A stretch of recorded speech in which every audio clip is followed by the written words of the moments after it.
étrange lumière dans le ciel. Il s'est allumé. Je ne sais pas ce que c'était. Des objets se déplaçant à des vitesses incroyables, défiant les lois de la physique. Ça a foncé vers le sol à la vitesse de la lumière. Des vaisseaux venus d'un autre monde. Ils existent, ils sont là. La vérité est quelque part et nous voulons savoir.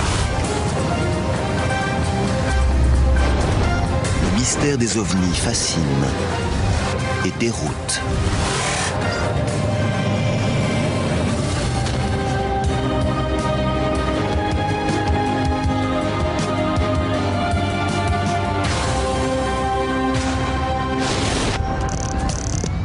Winstead, Connecticut, janvier 2011, 20h. C'était quoi ce truc? Sur le parking d'un centre commercial du centre-ville, des clients remarquent quelque chose dans le ciel. Ça bouge. Tu le filmes? Comme souvent de nos jours, l'événement est filmé par des téléphones portables. C'est incroyable. E.T., téléphone, maison. Les images sont postées sur un site de partage de vidéos. C'est le dernier exemple en date d'objets volants non identifiés, un phénomène qui semble défier la raison. Je sais pas ce que c'est. Du moins, officiellement. Chaque année, partout dans le monde, des milliers de gens disent avoir vu des ovnis. Il n'y a pas d'aéroport dans le coin. C'est incompréhensible. À Rio, Londres, Paris ou New York, les ovnis sont un phénomène mondial et une énigme.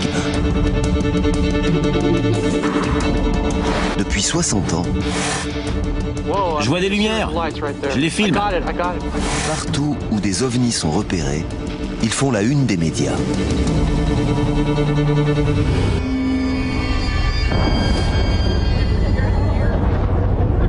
En ce moment, le plus gros buzz de YouTube, c'est l'OVNI israélien. Un vaisseau qui s'est posé sur un temple. C'est un ovni? C'est dingue. On le voit se poser sur le toit et puis décoller à la vitesse de la lumière. J'ai regardé la vidéo plein de fois et je pense que c'est un vrai. Ce genre de scène enflamme l'imagination des passionnés de phénomènes inexpliqués. On en a vu dans le Mississippi, mais jamais comme ça. Immédiatement, on enquête pour découvrir la vérité.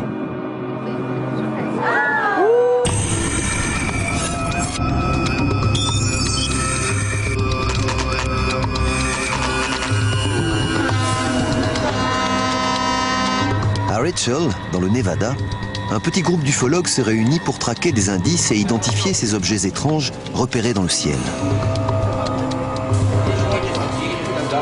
Leur chef est Alex Podovitch. On est des chasseurs d'OVNI. On se retrouve régulièrement pour aller sur le terrain. On installe notre matériel, nos caméras, nos appareils photo, etc.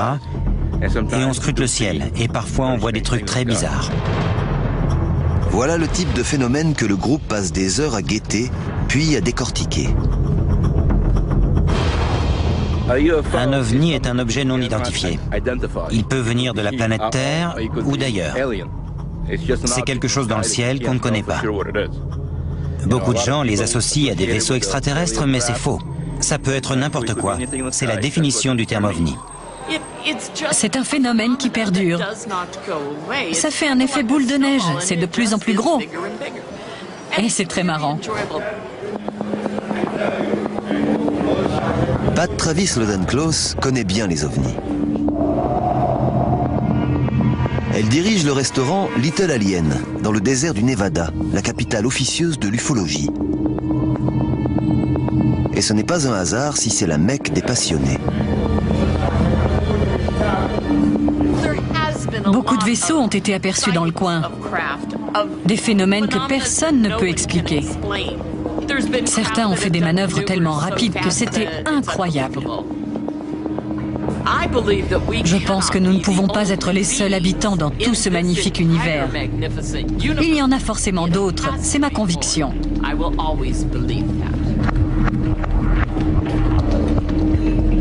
Pour Pat, les ovnis sont l'œuvre d'extraterrestres. Une opinion partagée par certains qui ont enquêté sur la question. C'est un fait, ils existent, ils sont là. Et la vérité, c'est qu'ils nous ont créés. Et l'espèce humaine a besoin de savoir d'où elle vient et de connaître ses origines. Depuis des décennies, les ufologues cherchent la vérité, mais ce n'est pas facile.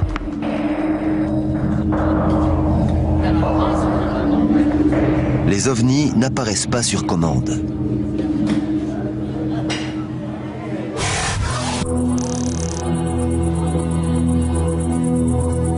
Pour les chasseurs d'ovnis, le Graal, c'est de trouver une vraie soucoupe volante, disons un vaisseau spatial, de le prendre en photo et de le toucher.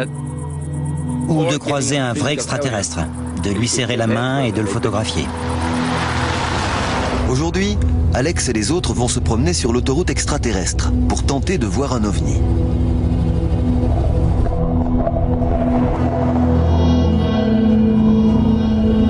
C'est toujours excitant de partir en chasse. Ce sera peut-être l'occasion de trouver quelque chose que je cherche depuis des années. On va aller jusqu'à la célèbre boîte à lettres. À la base, elle était noire. Maintenant, elle est blanche. La boîte à lettres est un lieu bien connu du folklore ufologique. Un très grand nombre d'ovnis ont été vus à cet endroit.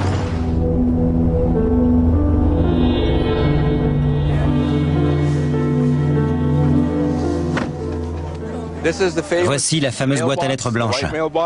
Et tout autour, vous voyez des chasseurs d'ovnis. Ils seront avec nous ce soir. Espérons qu'on verra quelque chose dans le ciel. La chasse aux ovnis est une opération complexe et surtout risquée, qui place le groupe en ligne de mire des autorités. Le gouvernement surveille de près la région, l'une des plus secrètes de la planète. L'armée américaine possède une base opérationnelle près de Groom Lake. On l'appelle la zone 51.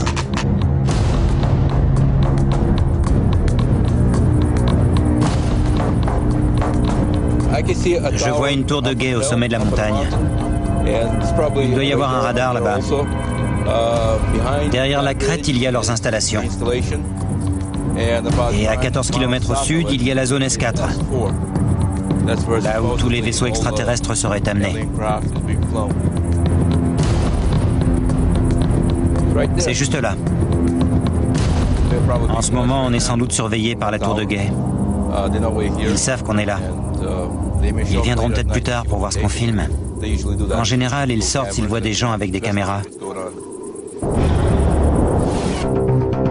Selon les ufologues, c'est dans la zone 51 que le gouvernement américain cache ses soucoupes volantes.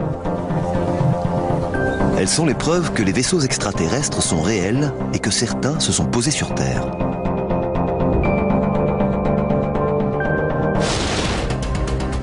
Cette affirmation a surgi dans les médias à la fin des années 80 grâce à cet homme. Je m'appelle Bob Lazar.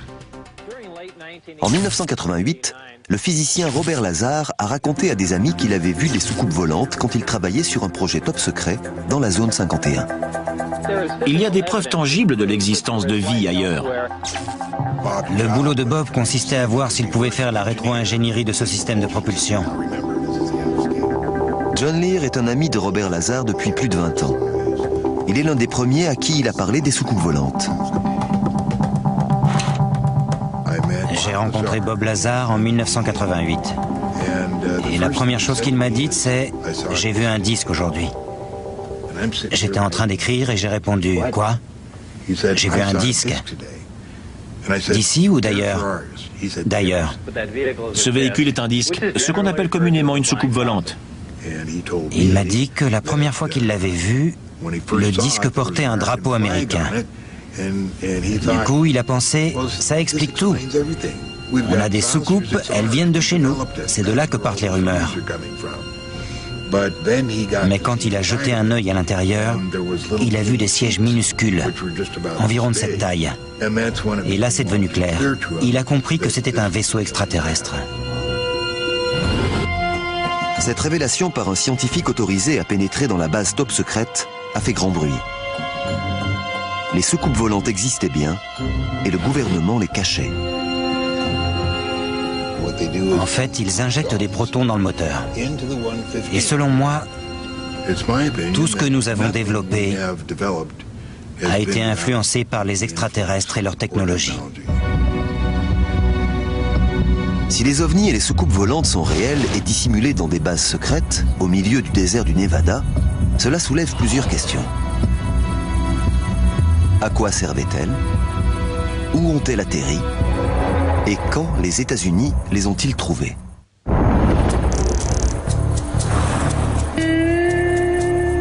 Les chasseurs d'ovnis se préparent à une nuit sans sommeil. Ils sont bien équipés. Ils ont installé une série de caméras très sensibles, filmant en infrarouge et dans des conditions de luminosité très réduites. Ils espèrent prendre des images d'objets inconnus dans le ciel. D'ordinaire, ces équipements servent à des opérations de surveillance dans des environnements très sombres. Certains utilisent la lumière naturelle, même si c'est juste celle des étoiles. D'autres sont des caméras de vision nocturne traditionnelles qui amplifient la lumière. Donc si quelque chose arrive vers nous et émet de la lumière, on le verra. Avant que tout le matériel soit installé, Alex Podovitch remarque quelque chose. T'as vu la traînée de condensation? Ça doit être un F-16. Tu crois qu'on va voir quoi ce soir? J'espère qu'on va voir quelque chose qui a été conçu en rétro-ingénierie à partir de la technologie extraterrestre. Prêt? Presque. Si on a des caméras infrarouges, on peut voir quelque chose d'invisible à l'œil nu. Qu'on n'est pas censé voir. Exactement. Comme ça, on a l'occasion de soulever un coin du voile. Et c'est légal? Mais oui, on est sur un terrain public. Mais si tu te fais arrêter, tu ne me connais pas. Si un ovni est repéré, les chasseurs sont prêts à le filmer et le photographier dans les moindres détails.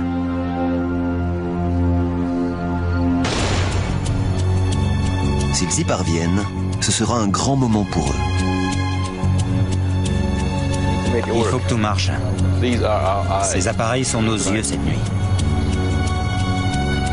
Ouais, ça m'a l'air bien. Espérons qu'il y aura des lumières bizarres qui bougent en zigzag ou super vite. Regarde par là. J'espère voir un vaisseau spatial, si possible. Dans l'obscurité, au loin, le groupe a remarqué quelque chose. Il fait trop sombre pour les caméras normales, mais celles prévues pour la faible luminosité ont peut-être repéré quelque chose. Il bougeait et il a disparu. Dans cette direction. C'est lumineux. Ah, c'est super. Il s'est allumé. Juste là. Rouge orangé. Là, à 1 heure. Quel est le verdict des équipements ultrasensibles? Bon. Voilà ce qu'on vient de voir. Juste à côté du 2, sur la 3e caméra, une lumière est apparue. Et là, il en a une autre. Elles sont restées là autant de temps, toutes les deux, et puis elles ont disparu. Elles étaient stationnaires. Elles étaient là, et elles sont parties. Ce n'est pas un pixel sur l'écran ou un problème technique. L'équipe a remarqué quelque chose, mais ne sait pas ce que c'est.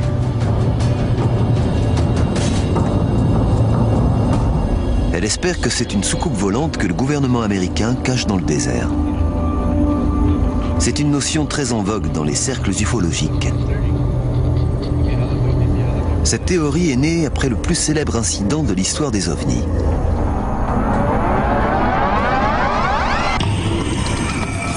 « 8 juillet 1947. Roswell, Nouveau-Mexique. Des débris sont découverts dans un ranch. Et ils sont inhabituels. Selon les témoins, il s'agit d'aluminium qui reprend sa forme initiale après avoir été froissé et de signes étranges inscrits sur des éléments métalliques.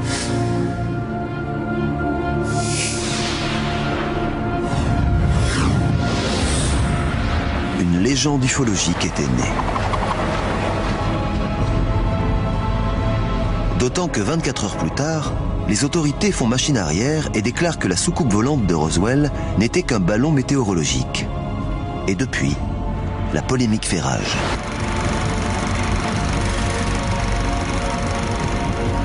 Ce qui est intéressant dans l'histoire de Roswell, c'est que quelle que soit la version que l'on croit, celle de l'aviation américaine ou celle de la communauté ufologique, tout le monde s'accorde sur un point. Un objet est tombé et a été récupéré. La grande question est, qu'est-ce qu'on nous cache? Est-ce que ça intéresse toujours? Beaucoup de gens viennent ici pour savoir ce qui s'est passé? Oui, on a encore pas mal de visiteurs. Nick Redfern est l'un des nombreux passionnés qui ont mené l'enquête sur cette célèbre affaire. Là, on est sur le site du crash. Si ça intéresse le public et si les ovnis fascinent autant, c'est en grande partie parce que les gens ont envie de mystère. Ils adorent ça, que ce soit les ovnis, le monstre du Loch Ness, Bigfoot ou les fantômes. Les mystères font recette.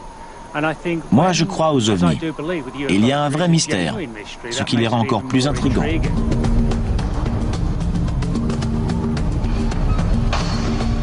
On n'a jamais trouvé de preuves tangibles de l'atterrissage d'une soucoupe volante au Nouveau-Mexique. Mais les rumeurs ont donné naissance à une mythologie moderne.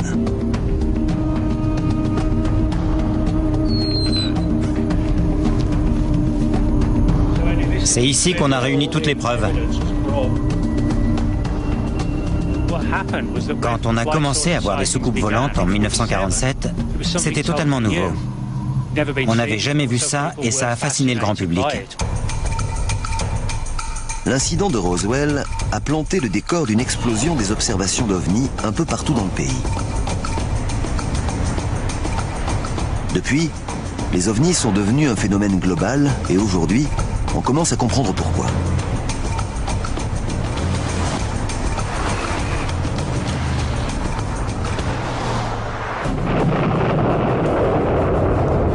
La fin des années 1940 marque le début de la fascination américaine pour ce phénomène. Cette obsession a coïncidé avec la guerre froide.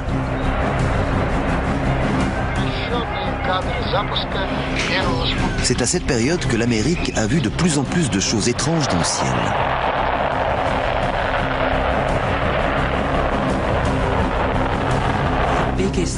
Le plus gros traumatisme pour l'Amérique de l'après-guerre, dans les années 50, c'est l'apparition du Spoutnik dans le ciel. Une fois que la course à l'espace a été lancée, on a eu une multiplication des observations d'ovnis.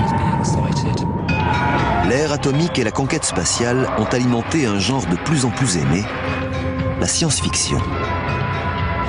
Bientôt, les États-Unis ont produit de nombreux films avec des soucoupes volantes et des envahisseurs extraterrestres.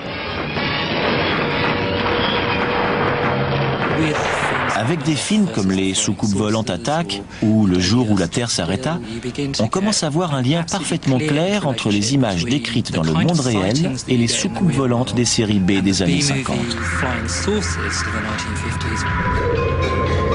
Cette tendance de la pop culture est devenue une réalité. De plus en plus de gens disent avoir vu des ovnis.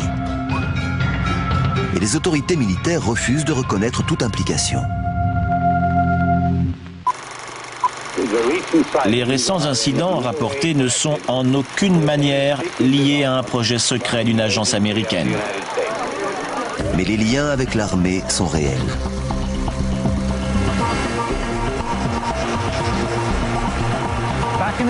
Dans les années 50, l'aviation américaine a bel et bien travaillé sur des projets de construction de vaisseaux circulaires. L'un d'eux était l'Avrocar, et il avait de l'allure. Il ressemblait à une soucoupe volante argentée. À l'apogée de la guerre froide, les Soviétiques et les Américains planchaient sur des machines expérimentales, en espérant remporter la suprématie mondiale. L'Avrocar était l'une de ces expériences secrètes. C'était une machine vraiment cool, avec un dôme transparent.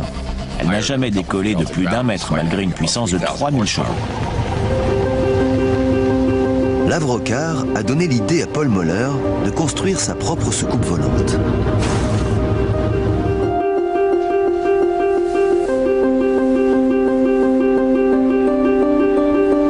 Je pense que ça rappelle l'image de la machine qu'on voyait dans le dessin animé Les Jetsons dans les années 60, avec le dôme transparent et une grande liberté de mouvement. Cette série a eu un grand succès aux États-Unis et je pense que ça a éveillé la curiosité des gens.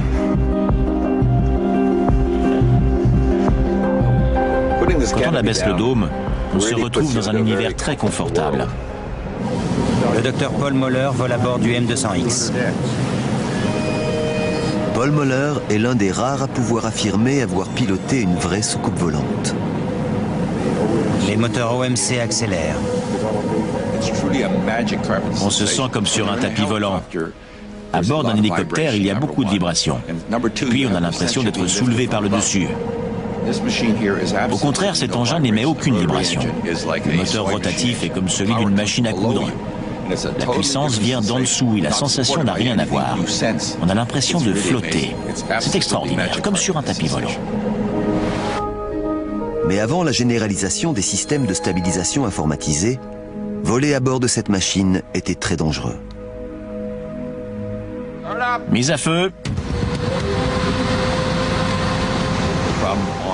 Le problème sur Terre, c'est l'aérodynamique. L'air qui circule autour du véhicule génère une capacité de levage qui déstabilise le vaisseau. Bien sûr, on peut rajouter une queue à l'appareil pour le rendre stable sur le plan aérodynamique, mais ça ne ressemble à rien. C'est une espèce de machin rond avec une queue à un bout. Donc, il faut une stabilisation artificielle. Quand on n'est plus soumis aux conditions de l'atmosphère, dès qu'on en est sorti, la forme arrondie est parfaite. Structurellement, elle supporte tout et peut faire tout ce qu'on lui demande. Il faut juste s'extraire de l'atmosphère. D'un point de vue d'ingénierie, les tentatives américaines de construction d'une soucoupe volante parfaitement opérationnelle dans les années 50 et 60 ont toutes échoué. La réussite de ce projet tenait à sa force de propagande. Les ovnis étaient l'équivalent d'une arme. Je pense que le plus important dans toute la question des ovnis, c'est qu'à un moment donné, l'armée a réalisé que ce phénomène pouvait être utilisé à notre avantage. Imaginez-vous à l'apogée de la guerre froide. Vous laissez filtrer l'information selon laquelle une soucoupe volante s'est écrasée chez vous. Et vous commencez à comprendre comment elle fait pour voler. Ça fait peur à l'ennemi. Les pseudo-ovnis américains étaient donc des outils de propagande. Ils n'ont jamais été une menace militaire. Leur fonction était de tromper les espions de l'autre camp. Ça servait de couverture. Les vrais projets militaires sérieux portaient sur des vaisseaux et des plateformes très sophistiquées.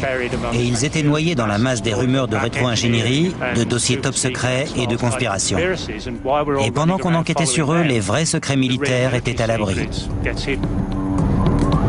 Ainsi, les rumeurs selon lesquelles les États-Unis développaient leurs propres ovnis servaient d'écran de fumée.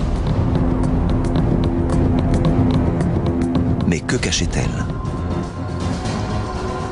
L'équipe des chasseurs d'ovnis pourrait trouver la réponse. Elle a observé un objet volant non identifié sur ses équipements de surveillance. Il lui reste à savoir ce que c'est. C'est flippant.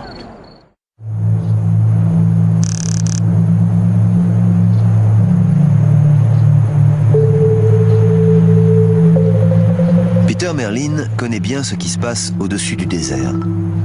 Pour lui, il suffit de regarder au sol pour voir la trace du passage des ovnis.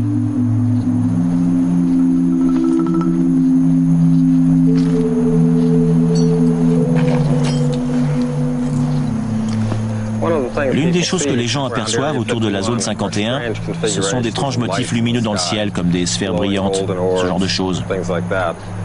Et souvent, c'est ça qu'ils voient.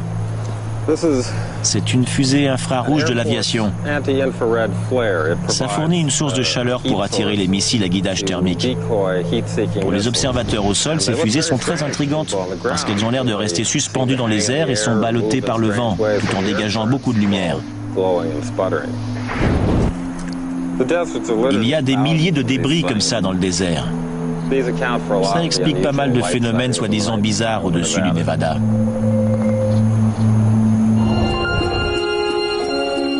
Mais pour les ufologues, cette explication ne tient pas et ils refusent d'y croire.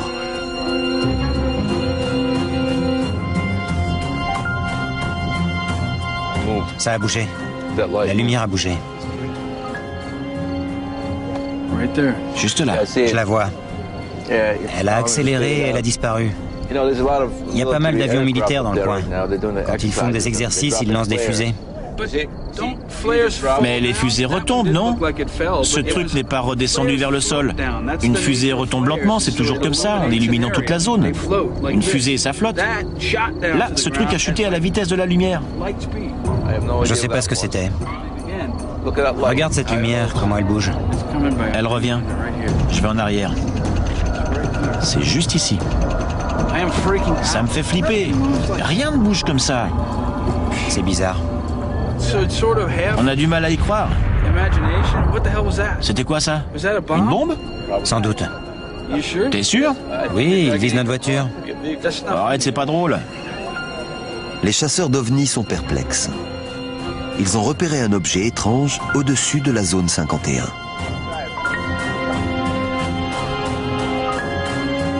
Les gens comme John Lear ne sont pas étonnés. Pour lui, il y a une explication toute simple.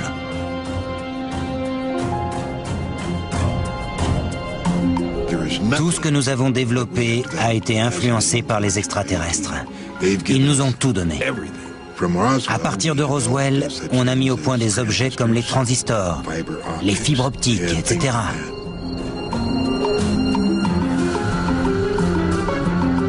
Les chasseurs d'ovnis ont-ils aperçu l'un des vaisseaux créés par rétro-ingénierie dont parlait Bob Lazar à la fin des années 80?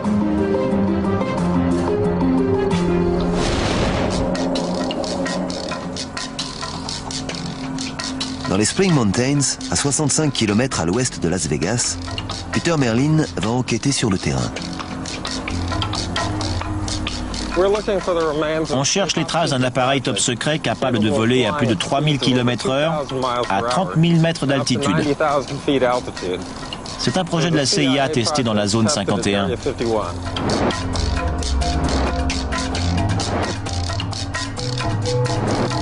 La question est, ce projet est-il basé sur une technologie extraterrestre?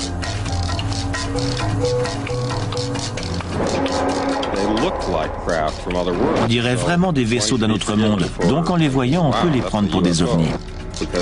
Et si on n'a jamais vu d'appareil de ce type, c'est bien un objet volant non identifié. Aujourd'hui, on peut espérer connaître la vérité. En 1967, un prototype ultra secret s'est écrasé dans ces montagnes.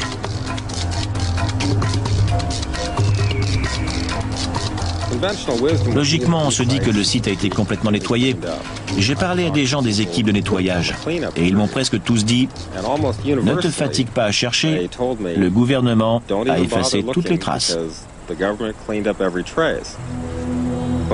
quand je viens sur place, je trouve toujours quelque chose.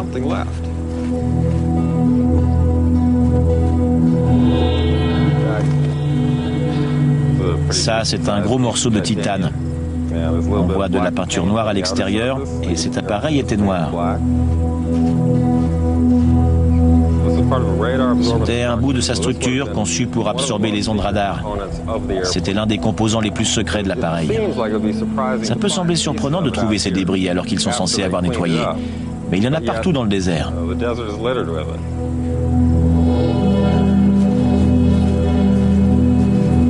Peter Merlin a trouvé des fragments du secret militaire le plus sensible du XXe siècle. Ce n'est pas un vaisseau extraterrestre, mais pendant la guerre froide, pour les soviétiques, ça ne faisait pas une grande différence. Sa technologie était si avancée qu'ils ne l'ont jamais vu venir, au sens propre.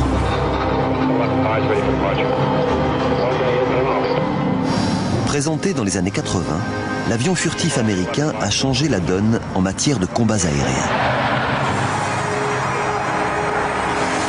Son allure et ses capacités étaient hors normes, et lors de ses vols top secrets au-dessus du désert du Nevada, il a pu être pris pour un ovni. Mais des avions furtifs ne peuvent pas expliquer tous les ovnis observés dans le monde.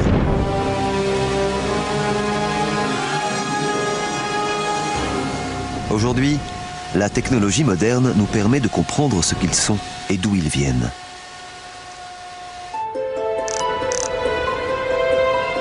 Dans notre monde actuel de gadgets high-tech, des inventions très simples peuvent être confondues avec des ovnis.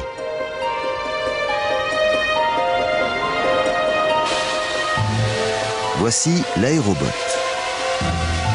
Il est développé par Paul Muller, celui qui a construit et piloté la soucoupe volante M200X.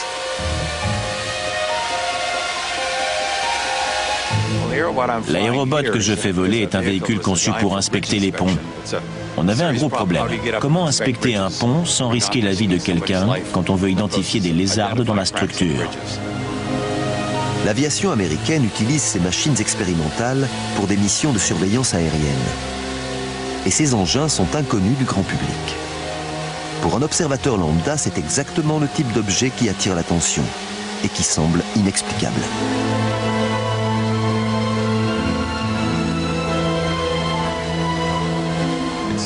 C'est dingue. Très souvent, on n'annonce pas le vol qui aura lieu à 5 h du matin, et à notre arrivée, il y a déjà fini. C'est comme si l'info se propageait par magie.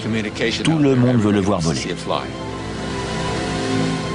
C'est très surprenant, mais au début, tout est surprenant et il faut du temps. Mais je pense qu'il ne faudra pas longtemps pour que ça devienne aussi courant et familier que le reste. Pour un regard non avisé, les gadgets inventés par Paul Muller peuvent passer pour des objets volants non identifiés.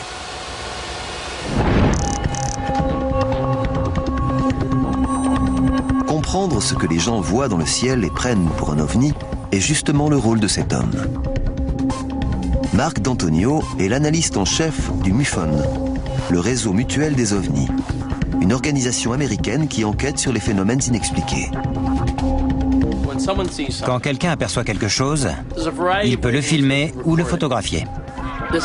Par exemple, on a une vidéo faite avec un téléphone portable postée sur Internet hier soir. Et depuis, elle a déjà été vue 187 fois. En gros, le monde entier peut la regarder. C'est l'OVNI observé au-dessus du centre commercial de Winstead, dans le Connecticut. Marc D'Antonio a l'habitude d'étudier ce type d'images pour les décrypter. Dans la plupart des cas, son verdict surprend les témoins de la scène.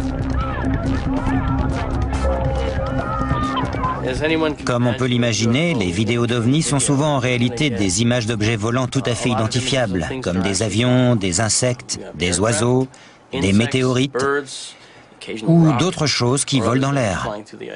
On reçoit aussi beaucoup de photos, avec par exemple des frisbees photographiés sous un angle bizarre. Regardons celle-ci par exemple. Sur sa base de données, il a des centaines de clichés de pseudo-ovnis. Quelqu'un a pris une photo d'un vaisseau. Mais c'est un objet connu, c'est un avion. Il n'y a donc aucun problème. Mais vous voyez cette traînée et ces deux appendices? De ce côté et de l'autre?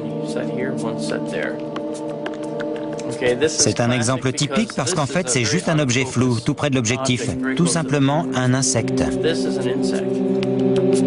Comme ici, très souvent les gens croient voir quelque chose sur une photo ou une vidéo, alors qu'au moment de la prise de vue, ils n'avaient rien remarqué.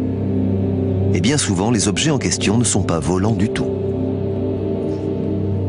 Il arrive fréquemment que des gens prennent une photo pour une autre raison, le travail ou le plaisir, et qu'ensuite, en la regardant, ils soient intrigués par un détail qu'ils n'avaient pas vu sur le moment. Prenez celle-ci. Dans le coin, deux traits sont apparus. Ils nous ont été présentés comme deux objets qui n'avaient pas été vus quand la photo a été prise. Je l'ai regardé et j'ai éclaté de rire. J'ai dit « Ah, merci, j'adore ».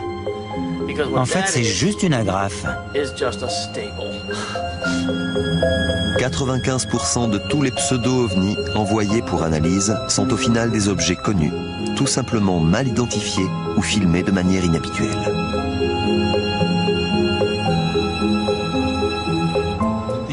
En général, les ovnis deviennent des OVI, des objets volants identifiés. Et il s'agit d'avions, d'hélicoptères, de phénomènes atmosphériques ou de corps célestes, comme des météorites, etc. Mais qu'en est-il des 5% restants, ceux qu'on ne peut pas expliquer? Toutes les images qu'on a étudiées jusqu'à présent ont fini dans la catégorie identifiée pour 95% d'entre elles. C'était des avions, des insectes ou des fusées. Dans le cas qu'on voit ici, c'est vraiment un objet volant non identifié. On ne sait pas ce que c'est. C'est un cliché qu'on nous a envoyé pour analyse. D'autres gens que moi l'ont étudié et on ne sait pas. Ce qui nous intéresse vraiment, c'est ce petit pourcentage de non identifiés. C'est autour de ce petit nombre de cas que tout le monde se bagarre.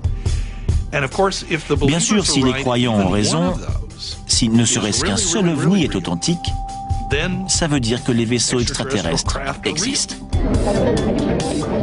C'est une question qui obsède la communauté des ufologues depuis le début. Quelque chose qui vole dans le ciel et qu'on ne peut pas identifier n'est pas obligatoirement un vaisseau extraterrestre. Il n'y a aucune raison pour qu'en 2011, si quelqu'un voit un engin circulaire dans le ciel, il soit construit par des aliens. Et en voici la démonstration, toujours à Winstead, dans le Connecticut.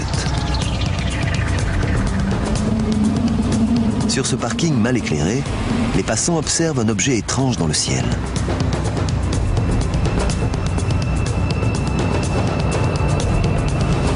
E.T. téléphone maison. Mais c'est quoi ce truc? Un attroupement secret et l'excitation monte. La scène est filmée avec des téléphones et postée sur le net quelques heures plus tard.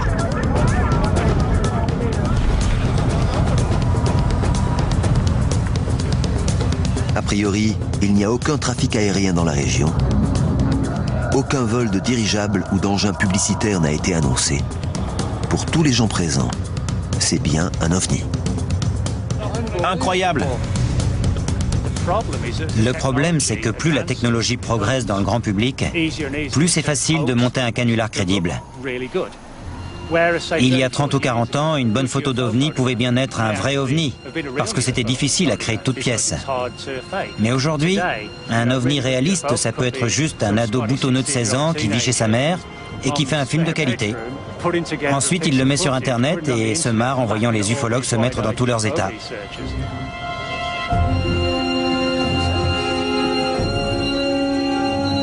Ok, il arrive.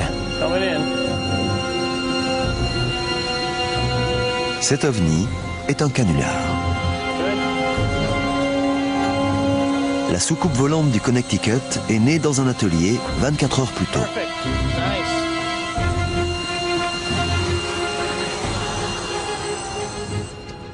Ok, lumière. C'est une expérience imaginée pour notre enquête par Marc D'Antonio. On trouve tellement de choses dans les magasins pour le grand public qu'on peut très facilement fabriquer un petit vaisseau que des gens prendront pour un ovni. Ça nous complique la tâche, parce qu'on doit distinguer le vrai du faux. Et pourtant, il y a bien des phénomènes inconnus. Et c'est ce qui nous intéresse. Mais Marc n'a pas monté ce canular sans raison. Il avait un but précis. C'est essentiel que les gens sachent interpréter ce qu'ils voient dans le ciel, qu'il s'agisse d'un météorite ou d'un quadcoptère à 4 hélices avec des phares. Il y en a littéralement des milliers dans le ciel. On doit leur montrer ce que c'est, parce que beaucoup trop de gens les signalent et pensent avoir vu un truc qui va changer leur vie. En fait, c'était juste un petit plaisantin qui leur faisait une blague. Pour nous, c'est important d'informer le public. Et on veut aider les gens à démasquer les mystificateurs et montrer comment ils ont monté leur canular. C'est bon. C'est parti. Le mystère de l'OVNI du Connecticut a été résolu. Mais ce n'est pas toujours le cas. Que penser des 5% de cas incompréhensibles ?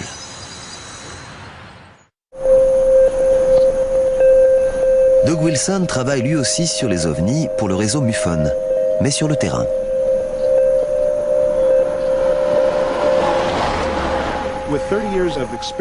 Ça fait 30 ans que je suis enquêteur et en général, au bout de quelques minutes d'entretien, je peux dire s'il s'agit d'une planète, d'un avion ou de je ne sais quoi, même si le témoin que j'interroge est sûr et certain que ce n'était pas un avion. Est-ce que ça m'est déjà arrivé de dire honnêtement que j'ai exploré toutes les pistes et que malgré tout, je ne sais pas ce que c'est? Oui, c'est arrivé. Dans ces cas-là, Doug sait pourquoi les gens font instinctivement le lien avec l'espace et les aliens. Les gens ont besoin d'avoir une explication pour tout. Et on a Star Wars, Star Trek et tout un tas d'histoires de science-fiction dont les gens raffolent. Du coup, ils pensent automatiquement à quelque chose qui vient de l'espace. Donc, si on ne leur donne pas de réponse, ils en trouvent une par eux-mêmes. Et souvent, c'est la piste extraterrestre. Tandis que le cinéma et la télévision entretiennent nos fantasmes, le manque de transparence des autorités et les 5% de phénomènes inexpliqués alimentent les spéculations.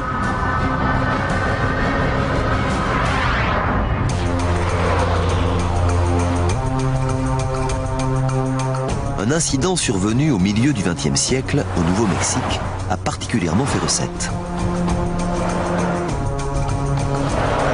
Il a donné naissance à une industrie nourrie par notre fascination pour l'inconnu.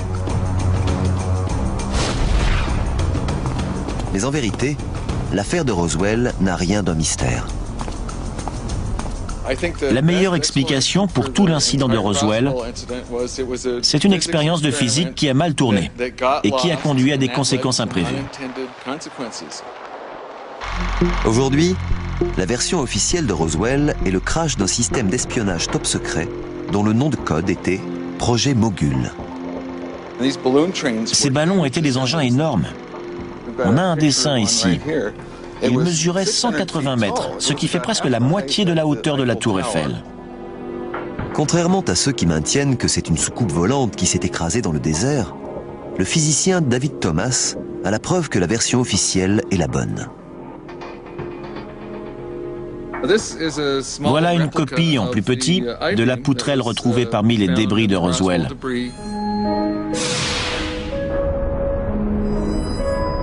Ces signes étranges sont la clé du mystère.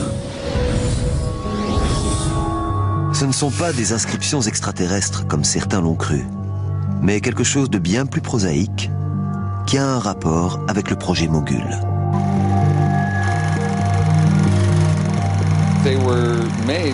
L'aviation américaine a fait fabriquer les ballons par une entreprise de jouets de Manhattan. Et comme ces réflecteurs n'étaient pas assez solides, l'armée a demandé si on pouvait les renforcer. Alors l'entreprise a collé du ruban adhésif qui provenait de son rayon jouet. Il se trouve qu'il était décoré de symboles bizarres, un peu comme des hiéroglyphes, qui ont pu être interprétés comme des signes extraterrestres. Voici le ruban adhésif. On y voit les dessins décrits par les témoins, mais ils n'ont rien d'extraterrestre. Malgré les preuves, certains continuent d'y croire. 60 ans de théories diverses ne peuvent pas être balayées si facilement. Personne ne va cacher un ballon météo. Idem pour les ballons du projet Mogul. Il y en a eu d'autres qui sont tombés sur le sol américain à l'été 1947, mais ils n'ont pas fait l'objet de mesures de sécurité aussi strictes que l'incident de Roswell. Et pour moi, ça écarte la thèse d'un ballon du projet Mogul. C'est l'événement le plus célèbre et son explication ne sera peut-être jamais universellement acceptée. Pourtant, la vérité est indéniable. Dans l'immense majorité des cas, les ovnis ne restent pas non identifiés très longtemps. Il peut s'agir d'une mauvaise interprétation, d'un phénomène atmosphérique, de ballon, de canular ou d'une simple agrafe.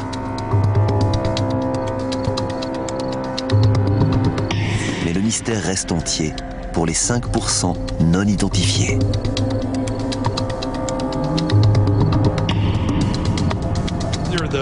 Certaines personnes comprennent que parmi toutes ces lumières mystérieuses et ces phénomènes bizarres dans le ciel, il y a pas mal de choses clandestines. Il n'existe aucune preuve irréfutable du passage d'un quelconque vaisseau extraterrestre sur la planète Terre. Les croyants continuent à chercher. Elle revient. La dernière, juste ici. Juste ici. À mon avis, la vérité sur les ovnis, c'est qu'ils sont réels. Ils sont là. À Roswell, au Nouveau-Mexique, quelque chose s'est craché. Et je pense que c'était un vaisseau extraterrestre. Les autres se contentent de scruter le ciel et de rêver. 80 à 90% des incidents ont une explication. Mais je suis rationnel et j'essaie de garder l'esprit ouvert. Et pour moi, il n'y a aucune raison de penser que les aliens ne peuvent pas déjà être là. C'est comme l'existence de Dieu. On ne peut pas la prouver, mais on ne peut pas la réfuter avec 100% de certitude.